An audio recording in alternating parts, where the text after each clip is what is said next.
Hey friends, and welcome back to Old Mill Homestead. So today we're going to talk about chicken research. So we are getting chickens for the first time ever on our little homestead, and we are so excited to get this process started. We've done tons of research on the breeds that we want, the coop that we want to make. Do we want automatic feeders? Do we want heated waters? Do we want both? Do we want rain catch on the coop for self-watering, indoor, outdoor, kind of every aspect that we have really just dug deep and tried to learn as much as we can through talking to people who have chickens, talking to looking at different setups, also obviously reading anything and everything I can look at online, looking at some different YouTube videos.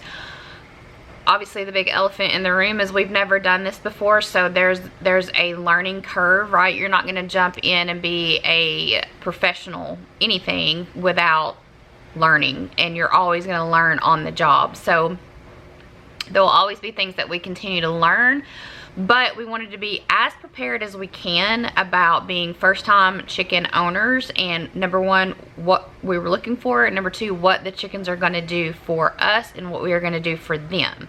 So I'll show you just briefly some of the research, and there's more, obviously more pages on here that we did to see what kind of chickens we wanted. Now, one of the several things we looked for, first, we live in the country, so make sure you know your ordinances as far as, can you have chickens? Is there a limit on chickens? Can you have a rooster? We live in the country. And in our county, there's no ordinances there. Several people around us have chickens. A lot of people we know have chickens, so we weren't too concerned with that aspect of it. But if you live in the city or in the suburb, you might want to check and make sure that you can have them from the get-go. A couple things that we really looked hard into was specific breeds that we were interested in. We wanted good layers. We wanted some chickens that would lay through the winter, or more prone to lay through the winter, so that hopefully we don't have a huge gap. I mean, there'll be less numbers of eggs, but maybe not, you know, a month or two or three where we're not getting any chicken eggs. Now, we live in Tennessee, and our frost dates, typically our last frost, our last frost is around April 17th, and our first frost is around August 17th. But we have nice weather into typically November. We still have to, you know, maintain the field and the yard into November, so the grass is still actively growing. There's a lot of green. Now, once it hits the first week or so in November, typically that's the last time that we do anything with our yard or our field. And sometimes we're mowing before April 17th. So we have a big, long season of good, nice weather in Tennessee. But then when it gets cold, it gets cold. And we had a particular really cold snap for us back around Christmas, and it was 0 degrees with like a -20 wind chill. And so that was for 3 days. But then, interestingly enough, with our weather, is about 5 to 7 days later, it was in the 60s. So our weather kind of bounces all over in the winter. But the main things that we focused on were good layers, winter layers that could still potentially give us some eggs in the winter. And then I wanted, for this being my first experience, I wanted friendly-ish breeds, right? So every animal is going to have its own personality, and just because one person tells you, you know, I've never had a problem with this one, the next person can say, I've always had a problem. So what I basically wanted to do was research to make sure that the majority of what we were getting were more docile, friendly-ish chickens, that I wasn't going to have basically a lion and then a lamb in the same pen. Now they're going to do their own pecking order, and you know, there's going to be there's going to be bosses and there's going to be, you know, little ones. So I understand that, but I didn't want to have one, if I could help it, completely outnumbered and was just going to get just beat up every day, and then we were going to have to build a separate coop for the poor pitiful ones, which tends to honestly be what we gravitate towards because of all of the kids we have. The majority of them, we love them, and they're wonderful, wonderful animals, wonderful kids. They're our children, but they all have issues, right? So everybody kind of has their own little issue. We have just kind of special needs fur babies, and we wouldn't honestly have it any other way. We've really been blessed with them, but I kind of envision that's how the chickens are going to be. But what I didn't want was just to go buy some chickens, throw them in a coop, and not research anything about anything, and then be like, well, gee, I don't understand why we lost all 10 chickens, or why, you know, why these 5 chickens are just kicking these other 5 chickens' tails. And, you know, I wanted to be as knowledgeable as possible. So from a very beginner level, let me share with you some of the research I did. Now there's a plethora of fabulous videos, fabulous articles. Talk to people in your area that have way more knowledge than I do. Like I said, this is the first, we have a bunch of first in this household. So this homestead, I've never cooked really in my life, and I just started doing that the past 3 or 4 months. We're gonna have our first time ever garden. I've never planted a garden. First time ever chickens. I've never planted chickens. We're gonna look into some rain catchment systems. I've never done this. So it's all new and exciting, and I just wanna share what I have learned as a very basic beginner on every level, so that maybe it helps you understand, maybe not be intimidated about the process, that you can do it if you've never done it before. You're gonna have failures and you're gonna have successes, and you just have to give yourself a little grace. So some of the breeds that I researched were, we researched the Plymouth Rock, we researched the Delaware, the Plymouth Rock, the Buff Orpington, the Delaware, the Columbia Wandona, I assume how you say that. Now I might be butchering some of these names. We researched the speckled Sussex, the barred rock, the laced Polish, the Americana. We researched the Rhode Island Red. We researched some Silkies. So there was several different breeds that we really dug into and did a lot of research. Now I will tell you this. We ended up getting 15 chicks. We want to be able to have enough eggs for us, enough eggs for our mom and dad, which is Nick's mom and dad, and then my dad.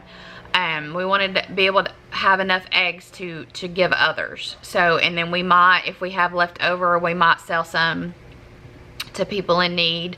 Our neighbors have been wonderful in giving us eggs through over almost a year now.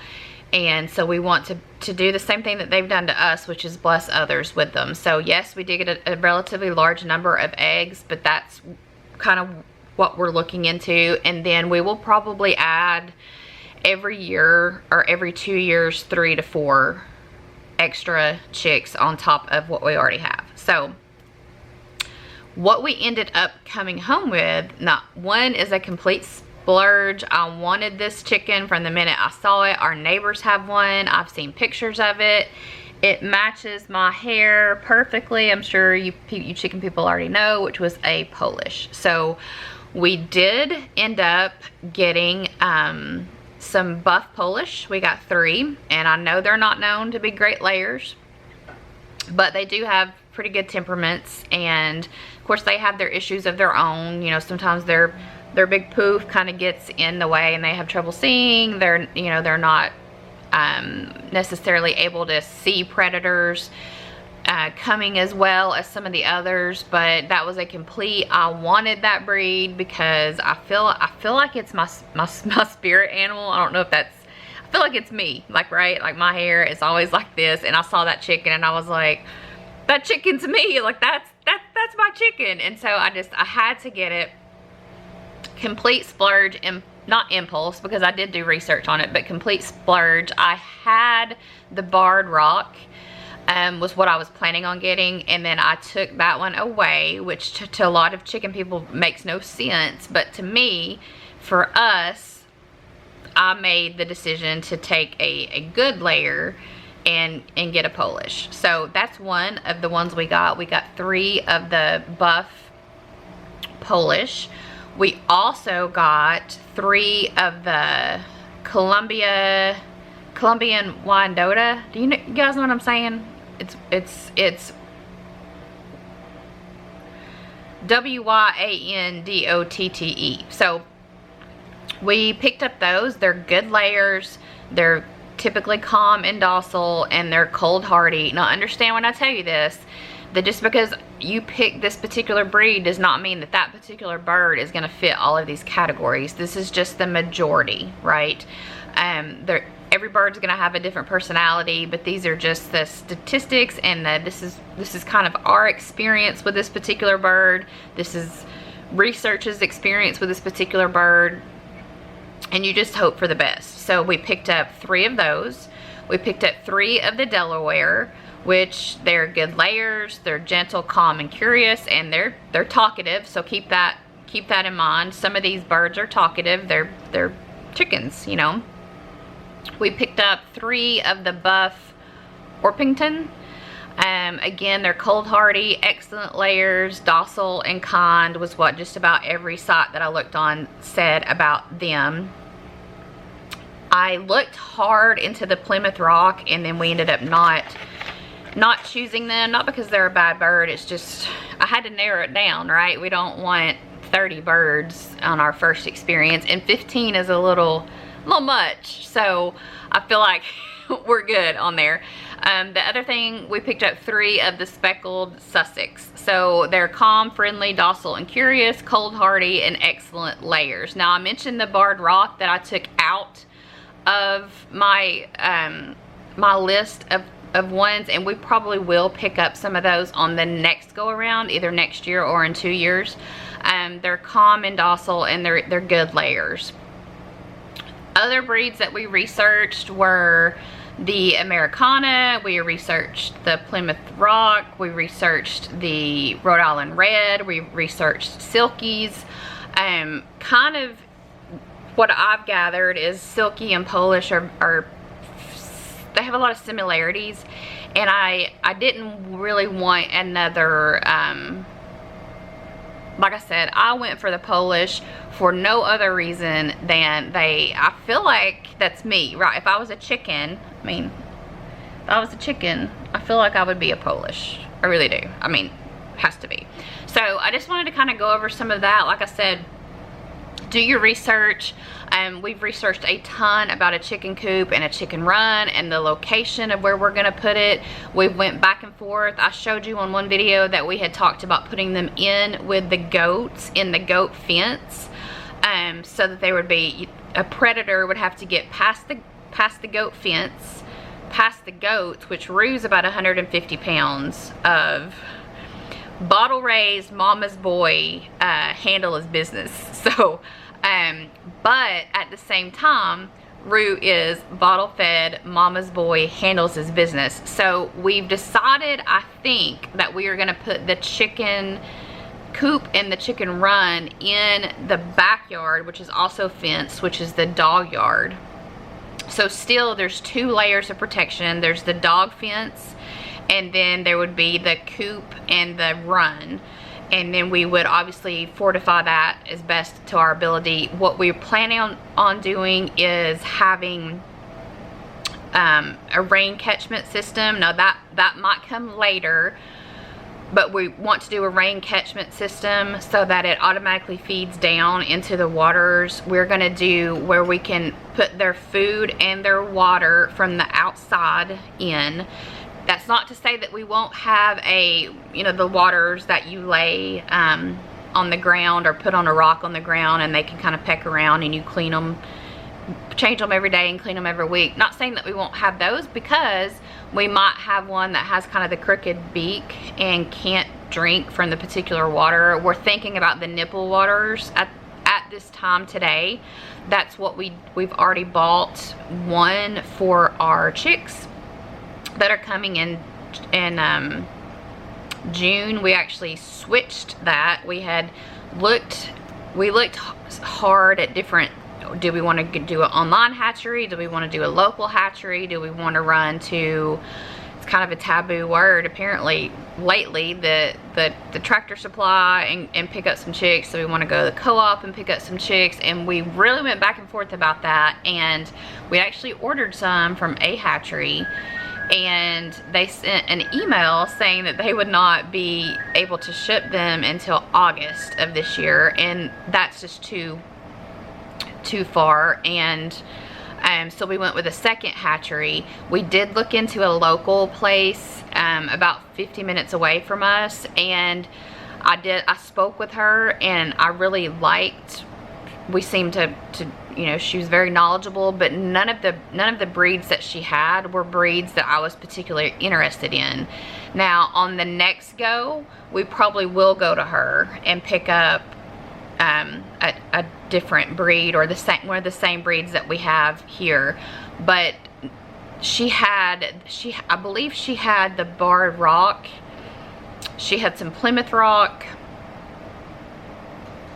she had 5 different ones. But for our first time, I wanted to go with what I had well researched, and so we did order from a hatchery, which can be very controversial in the chicken world about where you pick up your chickens from, whether it be having them shipped, or whether it be going to someone local, or whether it be go to a feed store.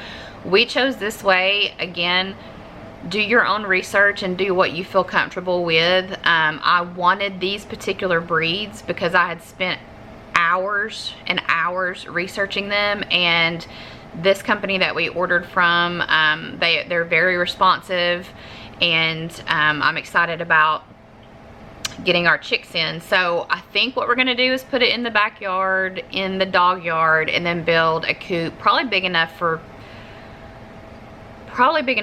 20 chickens is where we're aiming for, because we're gonna have 15 right off the bat, assuming all of them make it. So I hope this video helps. I know when I was researching it, I was a little intimidated because everybody that I was talking to and everybody that I was reading from articles and everybody that I was watching had, you know, years and years of expertise, and I had zero. And so I was a little intimidated about, can I even do this? I had never owned chickens. We do have the goats, but until we had the goats, that's the only farm animal that I had ever had. And 100%, these are pet goats. I got them for my birthday, and they're spoiled rotten. They do very little for us.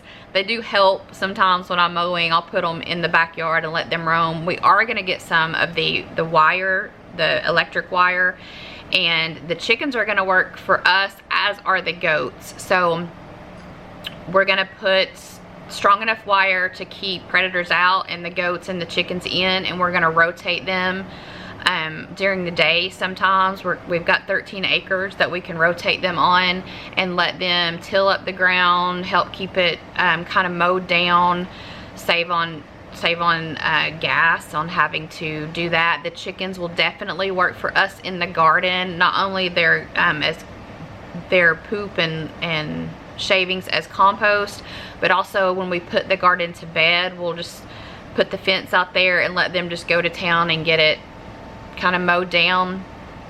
Same in the spring, we'll have them out there and let them get the garden ready for us. Get the goats, we need to get some things done in the wood line behind us, get the goats out there while we're out there working, and have them work on some of the brush and the overgrowth. So to me, that's very exciting, because coming from me, who's only had cats and dogs that were 100% pets, to yes, we love these and we're going to take care of them with every ounce that we can, but they're also going to be working for us and working to better this homestead, and in fact better their life. We're going to be growing some crops specifically to give them. We're not 100% zeroed down on that, but I hope this video helps, just to know that if you've never done it before, you can do it. It's a commitment.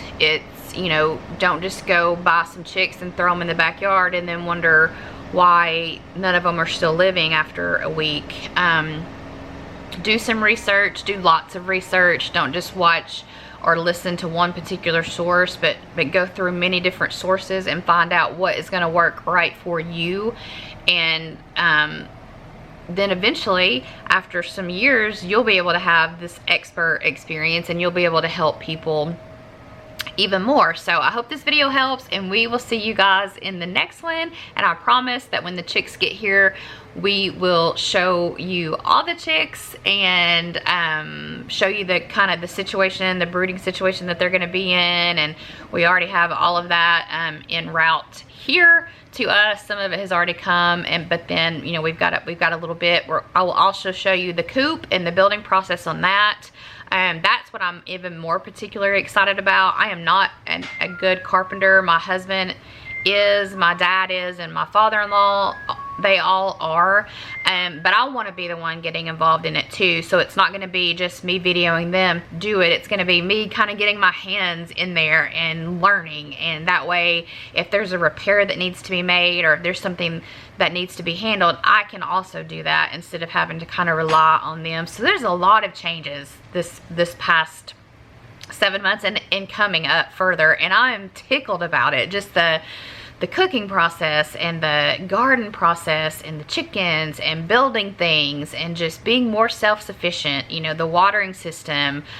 We do have a creek down in the back that we're vaguely thinking about ways to run some of that water up as well. But just all the possibilities that, honestly, I'll be honest, I had not thought about in the 10 years we've been here until probably the past 6 months. And then I was like, wait a minute, we have farmland, we need to use it. You know, we no longer have cattle on it, we no longer have horses, so let's make it ours and use it. And I think our in-laws are tickled about it too, just to be putting the land back to use and having a huge garden and just learning something new all the time, learning different ways to not only love the chickens, but have the chickens work for you. Love the goats, but have the goats work for you. Love the garden and have it feed you and others. You know, I'm tickled about it, and I hope that you guys find this helpful.